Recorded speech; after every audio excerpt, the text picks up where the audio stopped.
Gretchen stood in the familiar spot, once again for the third time during this story. The last two times she had been here, she had seen something in that mirror. She almost had herself convinced that perhaps she had imagined it a year ago, but she had seen it again yesterday. Just yesterday, she had promised herself never to come back here, and yet, here she was. Here she was to face her fear.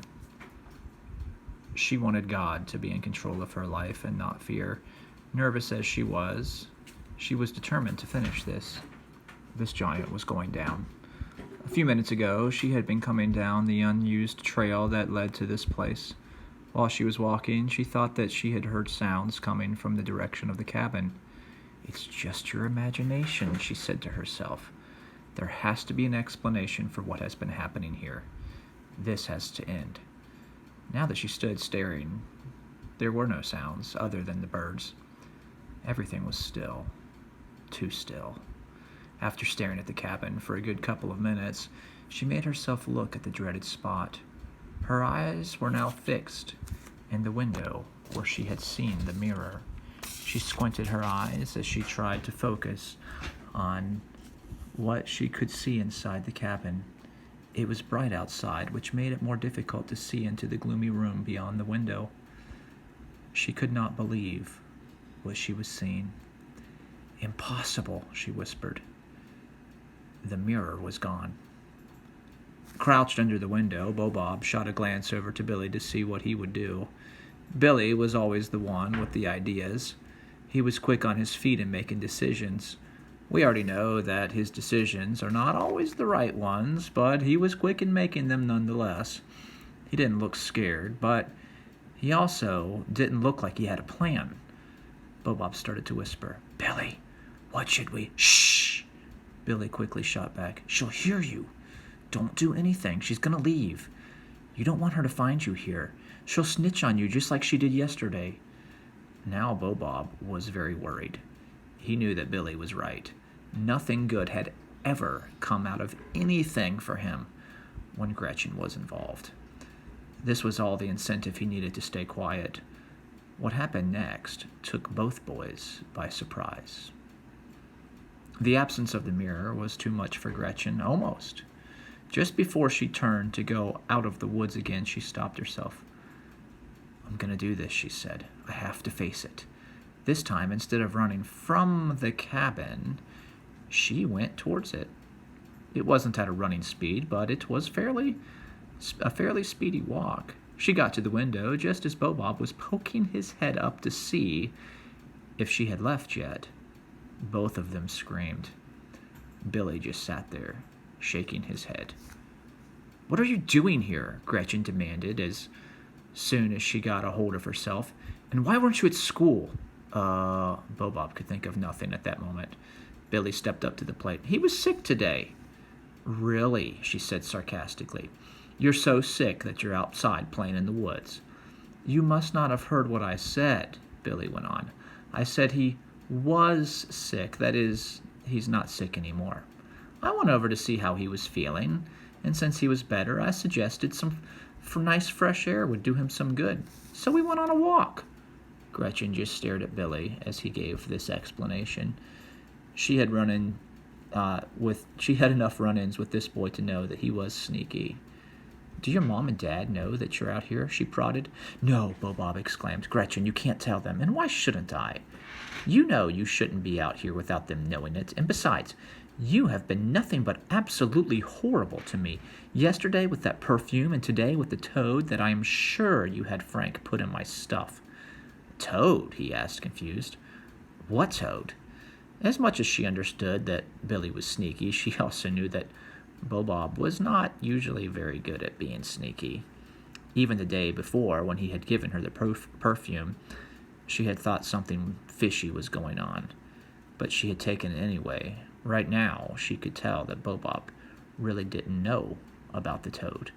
So that was Frank. One mystery was solved, at least. "Nothing," she said. "Just some stupid thing that happened today. I thought maybe you were in on it, but I guess I was wrong. How long have you guys been out here anyway?" A few hours," Bob said. "Have you seen anything strange?" she asked. Bob started to tell her about what had scared them earlier, but Billy stepped in before he could. "Well, what do you mean by strange?" he asked. "I don't know, anything?" Billy could tell by the way she was asking that perhaps this had not been her first time out here. He could sense that maybe she was scared. He liked this, and he knew that whatever was scaring her was something he could use. "Well, there's been a few things," he said. "You're going to have to be more specific." She then asked, "Have you guys been moving stuff around? Wasn't there a mirror over there?" So she had been there, and had been scared by that mirror just as they had. Now he had her. "Why, yes, there was," he said. "We got rid of that. We saw something terrible in it. It was very creepy." She didn't answer this. Bob could tell that Billy was enjoying this, and Gretchen was terrified. It was starting to show. For the first time in his life, he started to actually feel a little bit of sympathy for Gretchen, but just a little bit.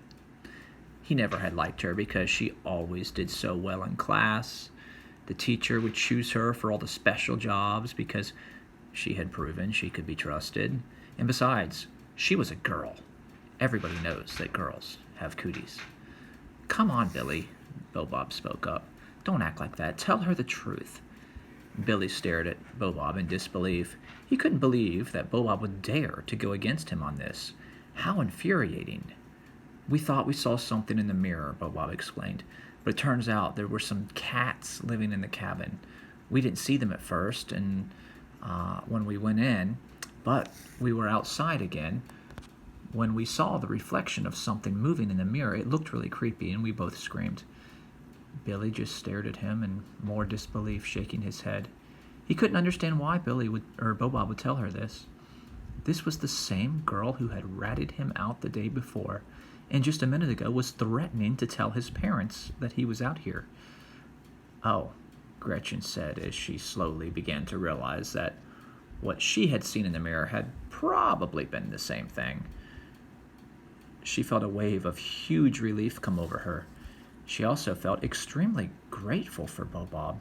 He didn't have to tell her this, but he had. Maybe he wasn't as mean and nasty as she had originally thought. "Oh, wow," Billy said in his irritated, "I can't believe this is happening" voice. "Isn't this cute? Well, Gretchen, you should know. Bob has another girlfriend. Don't get jealous." This was embarrassing for Bob and Gretchen. Neither one of them knew why Billy would say such a thing. "What?" Gretchen asked. "I don't care about that stuff. What are you even talking about?" "You better tell her, Bob," Billy said. "Tell her that about your little diary you found." Gretchen looked confused and turned to Bob. Now, Bob was not happy about this. He had told Gretchen about the mirror because he felt sorry for her, but he had no intention of telling anyone about the diary. That was supposed to be a secret. "I'm out of here," Billy said as he stormed off into the woods. "What was he talking about?" she asked. Bob sighed. "This," he said as he held up the book. "We found it in the bedroom. It belonged to the girl who used to live here. We read the first entry. It was in 1835. Now this really got Gretchen's interest. "Wow, that's so cool. Can I see?" He handed her the diary, and she looked over the entry that he had read earlier. As she was reading the diary, it dawned on him that if Gretchen was here, that meant school was out. If school was over, that meant he wouldn't have much time before his parents were getting home. If they came home and he was gone, well, that was not going to be good. "Gretchen," he said, "I have to go. Give me the book." She obviously did not want to. "Can we read just one more?" she asked. "I don't have time. I have to get home before my parents." "Okay," she said. "Can I read some more tomorrow?" Bob didn't like this. His precious secret was now known by Gretchen. That meant she would probably tell others. This would be a disaster. Gretchen could see the hesitation in his face. "I won't tell anyone else," she said. "And I won't tell your parents I found you out here." As much as he didn't want to go along with it, those were the magic words. "Okay," he said. "I'll bring it to school." And that's the end of the chapter.